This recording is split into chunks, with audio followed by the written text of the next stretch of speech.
भक्त और भगवान के प्रेम की अमर कहानियां। भक्त और भगवान का प्रेम निस्वार्थ होता है। इस प्रेम में कोई स्वार्थ नहीं होता, केवल समर्पण और आस्था होती है। भगवान के प्रति भक्त का प्रेम अनन्य और अखंड होता है। वह अपने आराध्य को ही सर्वस्व मानता है। चाहे वह दुख में हो या सुख में, वह भगवान को अपनी हर परिस्थिति में साथ पाता है। भगवान भी भक्त के प्रति अपना प्रेम जताते हैं। वे अपने भक्त की प्रार्थना को कभी अनसुना नहीं करते। चाहे वह प्रार्थना किसी भी रूप में की जाए, भगवान अपने भक्त के प्रति हमेशा दयालु और कृपालु रहते हैं। भगवान का प्रेम भी निस्वार्थ होता है। भगवान अपने भक्त की भक्ति से ही प्रसन्न होते हैं और उसे अपने अनंत प्रेम का अनुभव कराते हैं। भगवान और भक्त का मिलन। भगवान और भक्त का मिलन तब होता है जब भक्त का मन पूरी तरह से शुद्ध हो जाता है और उसमें केवल भगवान के प्रति प्रेम और समर्पण रह जाता है। यह मिलन मानसिक, आध्यात्मिक और भावनात्मक होता है। भक्त अपने जीवन के हर कार्य में भगवान का स्मरण करता है। उसके हर कार्य में भगवान की झलक होती है। जब भगवान भक्त के प्रेम और भक्ति से प्रसन्न होते हैं तो वे भक्त के समक्ष प्रकट होते हैं। यह प्रकट होना बाह्य या आंतरिक दोनों प्रकार का हो सकता है। बाह्य रूप में भगवान अपने किसी रूप में भक्त के सामने आ सकते हैं और आंतरिक रूप में भक्त को अपने हृदय में भगवान का दर्शन होता है। इस मिलन से भक्त को आत्मा की शांति मिलती है और उसे यह विश्वास होता है कि भगवान उसके साथ हैं। भक्त और भगवान के प्रेम की अमर कहानियां। मीरा और श्री कृष्ण का प्रेम। मीराबाई का नाम भक्तिकाल के सबसे महान भक्तों में लिया जाता है। मीरा का प्रेम भगवान श्री कृष्ण के प्रति इतना गहरा और निस्वार्थ था कि उन्होंने अपने जीवन को पूरी तरह से कृष्णमय बना लिया। मीरा ने अपने जीवन की हर सांस में श्री कृष्ण को याद किया और उनके चरणों में अपने प्रेम को समर्पित कर दिया। मीरा का जन्म एक राजघराने में हुआ था, लेकिन उन्होंने राजसी जीवन को त्याग कर श्री कृष्ण की भक्ति को अपनाया। उनका कहना था कि श्री कृष्ण ही उनके पति, मित्र और साथी हैं। मीरा ने कभी अपने सांसारिक जीवन की चिंता नहीं की और सदा कृष्ण प्रेम में लीन रही। उनकी भक्ति इतनी सच्ची थी कि उन्हें श्री कृष्ण के रूप में अपना सर्वस्व नजर आता था। कहा जाता है कि मीरा के जीवन के अंतिम समय में श्री कृष्ण ने उन्हें अपने धाम में बुला लिया और मीरा श्री कृष्ण में विलीन हो गई। यह प्रेम बिना किसी स्वार्थ और लालच का प्रतीक है। हनुमान और श्री राम का प्रेम। हनुमान जी की भक्ति और प्रेम भगवान राम के प्रति अनन्य और अद्वितीय है। हनुमान ने अपनी शक्ति, ज्ञान और भक्ति से रामायण के सबसे महत्वपूर्ण पात्र के रूप में उभरे।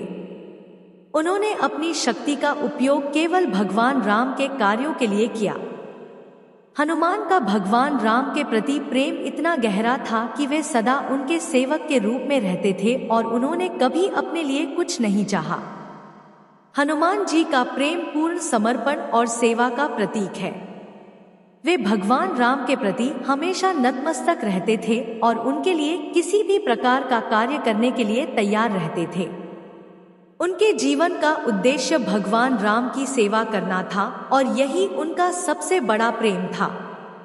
कहा जाता है कि हनुमान जी आज भी इस धरती पर जीवित हैं और भगवान राम के भक्तों की सहायता करते हैं। उनके प्रेम और समर्पण का यह उदाहरण हमें सिखाता है कि सच्चा प्रेम बिना किसी शर्त के होता है और भगवान के प्रति पूरी तरह से समर्पित होना ही भक्ति का सच्चा रूप है। प्रहलाद और भगवान विष्णु का प्रेम। प्रहलाद, जो हिरण्यकश्यप के पुत्र थे, बचपन से ही भगवान विष्णु के अनन्य भक्त थे। उनके पिता हिरण्यकश्यप भगवान विष्णु का कट्टर विरोधी थे और उन्होंने अपने पुत्र प्रहलाद को कई बार मारने की कोशिश की, लेकिन हर बार भगवान विष्णु ने प्रहलाद की रक्षा की। हिरण्यकश्यप ने प्रहलाद को विष पिलाने का प्रयास किया, उसे आग में जलाने की कोशिश की और कई अन्य प्रकार की यातनाएं दी, लेकिन प्रहलाद का विश्वास और प्रेम भगवान विष्णु के प्रति अडिग रहा। आखिरकार भगवान विष्णु ने नरसिंह रूप में प्रकट होकर हिरण्यकश्यप का अंत किया और अपने भक्त प्रहलाद की रक्षा की। प्रहलाद का प्रेम भगवान विष्णु के प्रति निस्वार्थ और अडिग था। उन्होंने कभी भी भगवान से कुछ नहीं मांगा, केवल प्रेम और विश्वास के साथ उनकी आराधना की। उनके इस प्रेम और भक्ति को भगवान विष्णु ने सराहा और उन्हें अपने कृपा का पात्र बनाया। ध्रुव और भगवान विष्णु का प्रेम। ध्रुव की कथा भी भगवान के प्रति अनन्य भक्ति और प्रेम का अद्वितीय उदाहरण है। ध्रुव एक राजा के पुत्र थे, लेकिन जब उनके पिता ने उनकी उपेक्षा की, तब उन्होंने अपनी माँ से पूछा कि उन्हें यह सम्मान क्यों नहीं मिल रहा। उनकी माँ ने उन्हें बताया कि केवल भगवान विष्णु ही उन्हें यह सम्मान दिला सकते हैं। इसके बाद ध्रुव ने वन में जाकर कठोर तपस्या की। उनकी तपस्या इतनी कठिन थी कि भगवान विष्णु उनसे प्रसन्न हो गए और उन्हें दर्शन दिए।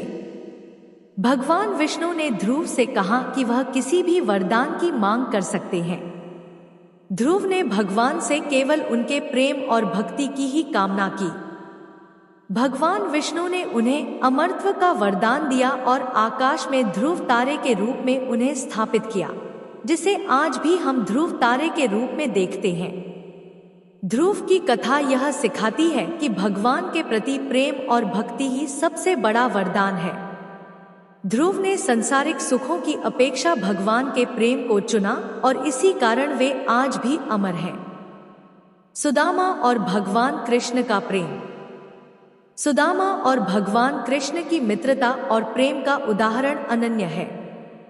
सुदामा बचपन में भगवान कृष्ण के मित्र थे। वे अत्यंत निर्धन थे, लेकिन उनके मन में भगवान कृष्ण के प्रति सच्चा प्रेम था। जब सुदामा अत्यंत कठिन परिस्थितियों में फंसे, तो उनकी पत्नी ने उन्हें भगवान कृष्ण से सहायता मांगने के लिए द्वारका भेजा। सुदामा, जो स्वयं एक महान भक्त थे, बिना किसी स्वार्थ के भगवान कृष्ण से मिलने गए। उन्होंने कृष्ण से सहायता की अपेक्षा नहीं की, बल्कि केवल उनसे मिलने की इच्छा थी। जब सुदामा द्वारका पहुंचे, तो भगवान कृष्ण ने उनके स्वागत में अपनी प्रगाढ़ मित्रता और प्रेम को प्रदर्शित किया। कृष्ण ने सुदामा को अपने पास बैठाया और उनके पैर धोए। सुदामा बिना किसी अपेक्षा के लौट आए, लेकिन भगवान कृष्ण ने उनकी निर्धनता को दूर कर दिया। जब सुदामा अपने घर लौटे, तो उन्होंने देखा कि उनका घर महलों में बदल चुका था और उनके पास अपार संपत्ति थी। भगवान कृष्ण ने अपने मित्र के प्रति सच्चे प्रेम का परिचय दिया और उनकी भक्ति को सम्मानित किया। भक्ति के मार्ग पर प्रेम का महत्व। भक्ति के मार्ग पर प्रेम ही सबसे महत्वपूर्ण तत्व होता है। प्रेम ही वह शक्ति है जो भगवान और भक्त को एक सूत्र में बांधती है। भक्ति में प्रेम का स्वरूप निस्वार्थ और पवित्र होता है। भक्त भगवान के प्रति अनन्य प्रेम और समर्पण करता है और भगवान उस प्रेम का प्रतिदान देते हैं। भक्त और भगवान का प्रेम हमें यह सिखाता है कि जीवन में सच्चा प्रेम केवल समर्पण और निष्ठा